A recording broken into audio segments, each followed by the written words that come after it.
Okay, all of you in the back, you have to pay attention because this is a very important part and one of the reasons why we're here. Right? Okay.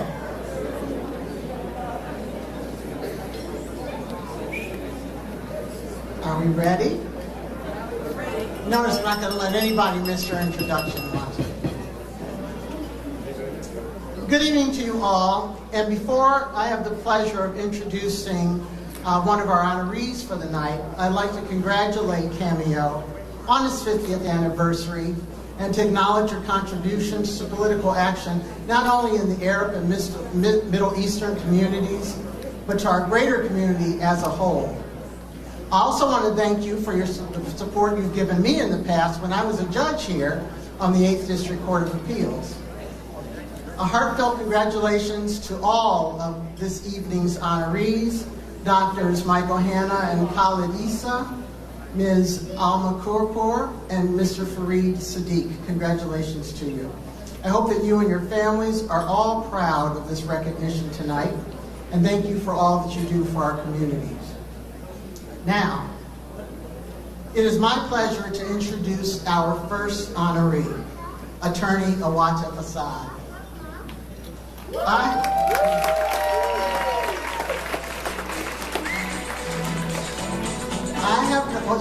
She's not coming up yet. Don't play the music.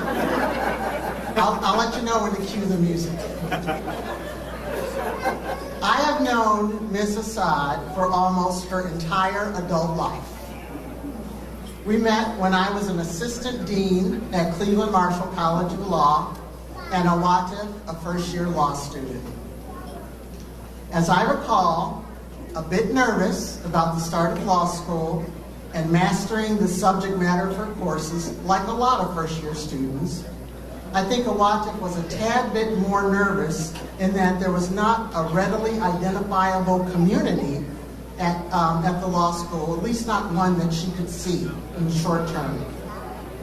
She would occasionally stop by my office when she had a break between classes for reasons that ranged from bouncing off of me her understanding of some concept of law, or sometimes just to say hi and to see how I was doing. Mind you, I was the administrator, she the student. I'm the one that's supposed to be checking in on her, right? Now, whether those check-ins were ruse for us to just sit and have the opportunity to talk about law school, about local or world events, or just about life in general, I think we both always got something positive from the experience.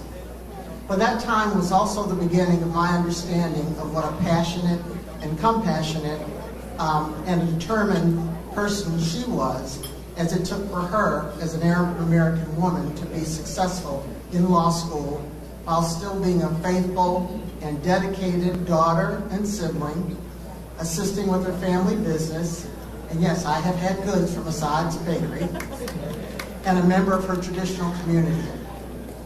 Of course, as time passed, I watched Awatef's confidence as a law student grow with each passing semester and how she integrated into the community of her intellectual peers and got involved in activities at the law school.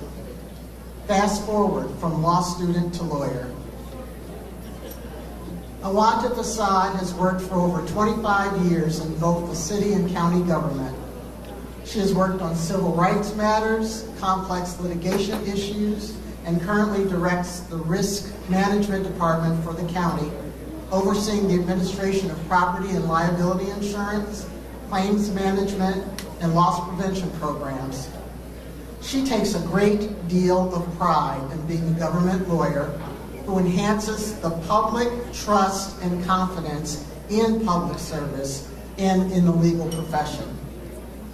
In addition to her paid responsibilities, Awatef has served and continues to serve as an officer or a member of many community, civic, and legal organizations.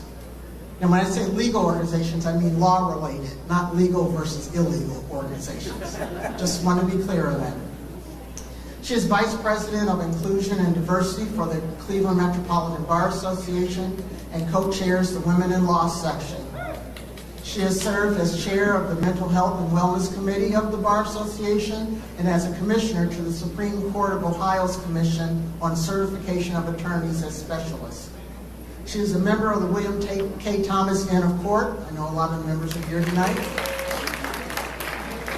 The American Bar Association, the Arab American Bar Association, the Council of Delegates for the Ohio State Bar Association, the Arab American Foundation, and of course, this organization. This is just to name a few. I have only touched on some of the many ways Awatef gives her time and her talents to our community, while in the meantime, maintaining her strong connection to her family, who I know means the world to her, especially her mom, who she adores. On a personal note, Awatef is one of the most caring and compassionate individuals I know.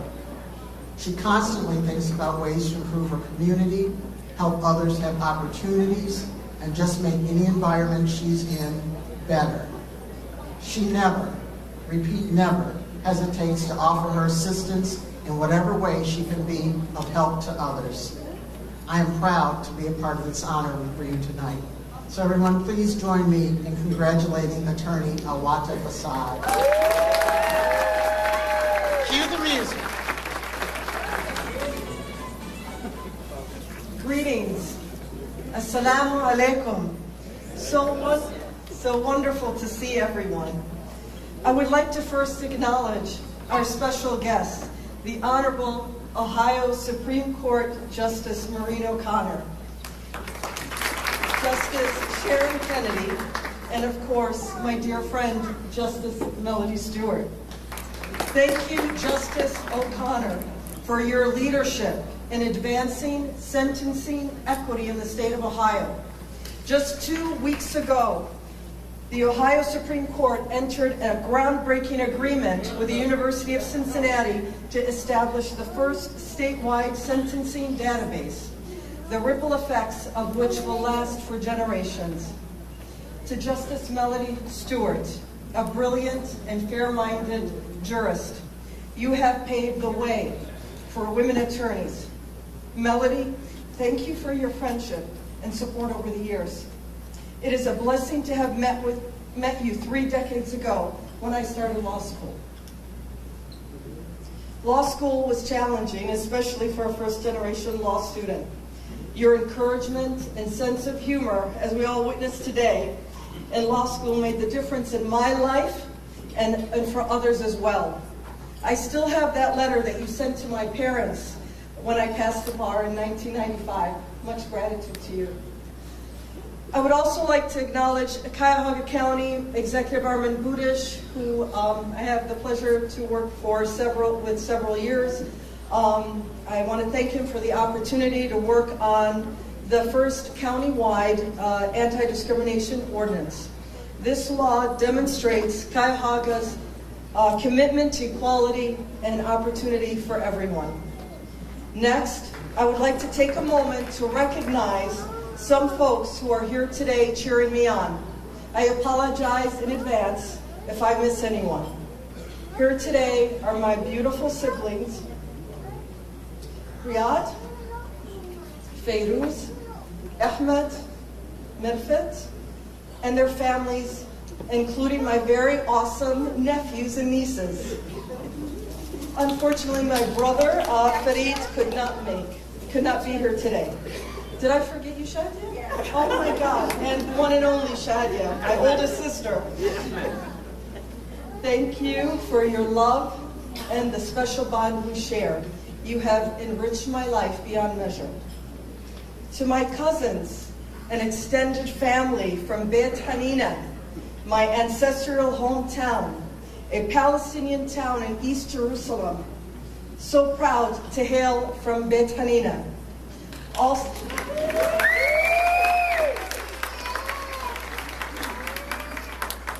Also here are members of the Arab American Bar Association of Ohio Board, established just 1 year ago.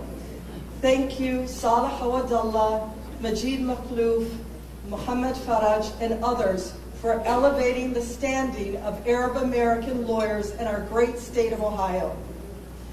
Also here today, as we heard, are members of the William K. Thomas Inhofe Court Executive Committee and President Ashley Case Sletbold.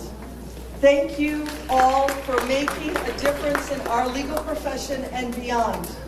The William K. Thomas recently collaborated with the Legal Aid Society, wherein members will provide free representation to indigent tenants in Cleveland. So proud of the great work you are doing. To my alma mater, Cleveland Marshall College of Law, thank you, Dean Lee Fisher, for inspiring us every day to live justice. Dean Fisher couldn't be with us today, but I'm happy to say that his wife, Peggy Zone Fisher, President and CEO of the Diversity Center, is here.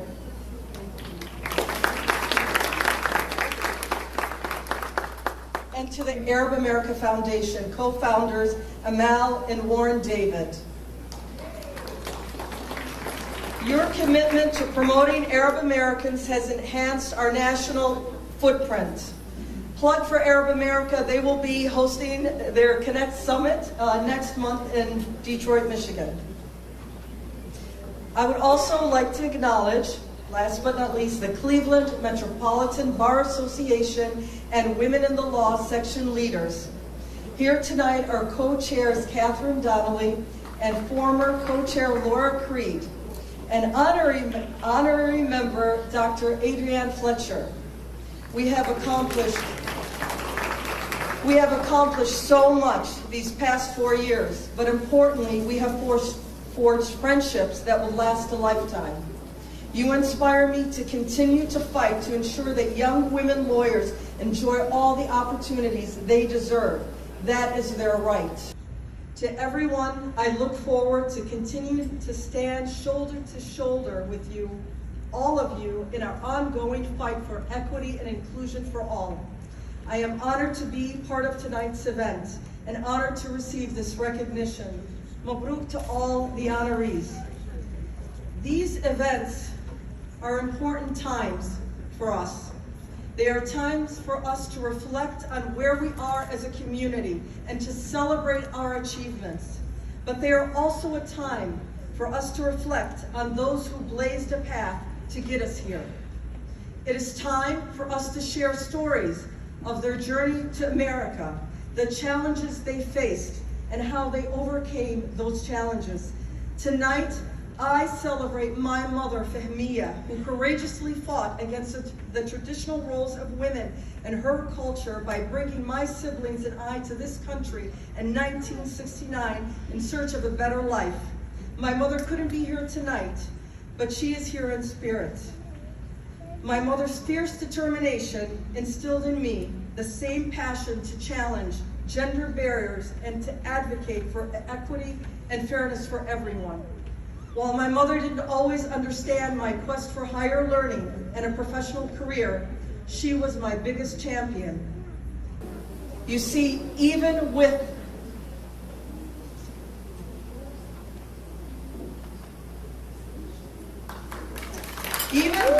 a fourth grade education, she loved learning.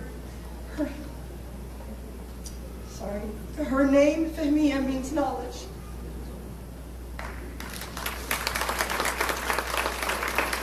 Her father started the first school for girls in Beit Hanina. She was so proud of my achievements and always introduced me as my daughter, the lawyer. My journey to become an attorney was not an easy one. When I first became an attorney, the Plain Dealer published an article about my journey and the fact that I was the first woman lawyer from Beit Hanina. As it turned out, there was a party, what we call a henna, on the same day that the article came out. I went to that henna, and despite the separation of men and women in that henna, the men from the community crossed the room to congratulate me. And they told me how proud they were of my accomplishment and that they saw the importance of educating their own daughters. That story has always been important to me because I was so honored by that gesture. But it also showed me how important it is for us to take the time to lift each other up. We have all been challenged in recent years. We have all lost dearly loved ones, family members, and friends. I lost my father, an icon in this community. A man who turned for guidance in times of trouble. A man who recognized our need to stay united as a community as we worked for opportunity here, not only for ourselves, but for everyone in our community, and most certainly for future generations. We have much to celebrate tonight because we have made great progress. Look around. I'm almost done. We are joined by so many honored guests. We have great friends and allies to help build upon that progress that we have made. We are so grateful for the continued support, and we are honored by their friendships. My grandfathers came to this country in the early 1900s, but I still think that we are viewed only as recently arrived. We came to America quietly, maybe too quietly. It's time to make some noise. We are millions, united. Our collective voice can be a thunderous roar heard in every city hall, state legislature, and the halls of Congress. We are successful lawyers, judges, doctors, engineers, entrepreneurs, community leaders. And when we stand together to lift the entire community, we lift ourselves as well. Now is an important time for us. A much overdue conversation about diversity and inclusion is taking place. Across the country, businesses, organizations, and state and local governments are re-examining their own structures and practices to evaluate whether they have adopted policies that truly provide equal opportunity for everyone. We need to be part of that discussion. We need to make the voice of the Arab American and Middle Eastern community heard. This pandemic has highlighted that we are interconnected and that we must stand together. When we work together, we thrive. Your presence here today shows your commitment to building a more diverse, inclusive, and equitable community. To President Pierre Bajani and the rest of the leadership of CAMEO, I say thank you and congratulations. Our pleasure. Thank you for this recognition tonight, and more importantly, thank you for continuing to lift the Arab American and Middle Eastern community. I am in awe of the next generation of leaders, and I am excited to see what the next 50 years will bring. Have a great evening, and salam.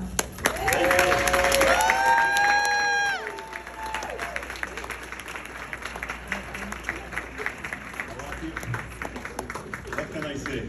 You are well deserved for this award. You have raised the Arabic respect very high, and we're proud of you. This is why we're honoring you.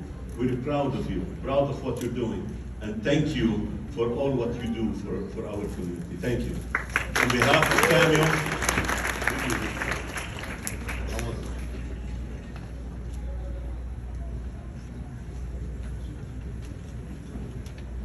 you guys, if you like the sweets on the table, these are made by Assad Bakery. Okay? And if you have coffee, you have a coffee station. The coffee back there is made by Big B Coffee. What is Big B? Mo. Welcome. Thank you so much. Thank you for all your efforts. On behalf of CAMEO, we would like to present you the Community Service Award, honoring those who have contributed to the growth and success of our community. Presented to Awatef Assad, Esquire, in appreciation of lifelong service to our community, October 15, 2021. Awatef, this is first, but I have here many proclamations, and I'm not going to repeat them to every person. Abby, come Abby, let's stand here. Let's stand here, take a picture with Abby and Layla. Come on, come Awatef, come here. Congratulations. Yeah. Hold this. Yeah. They're behind Mike. Yeah, just as Come on, come with us.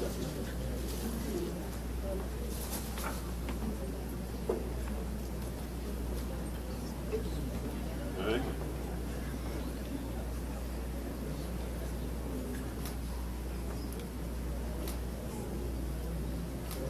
Thank you.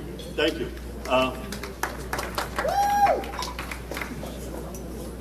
We have many proclamations from different. This is a proclamation from the Congress, from Congressional from Congress Anthony Gonzalez. This is a proclamation from the County Executive Armin Budish.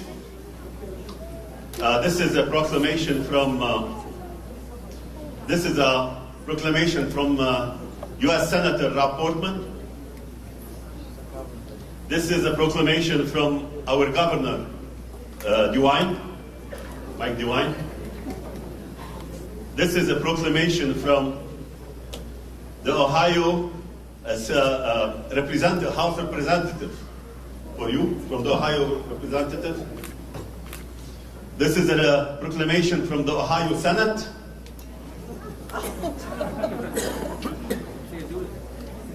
This is a proclamation from Mayor Frank Jackson. This is a proclamation from Cleveland City Council. Keep going. Keep going, keep going, go. I think that's enough. So for all the honorees, you will be getting the same proclamation. I'm sorry, I'm not going to repeat this to everyone. I will just give you the flag from CAMEO, and every honoree has this proclamation come to them. Thank you for being with us. Thank you.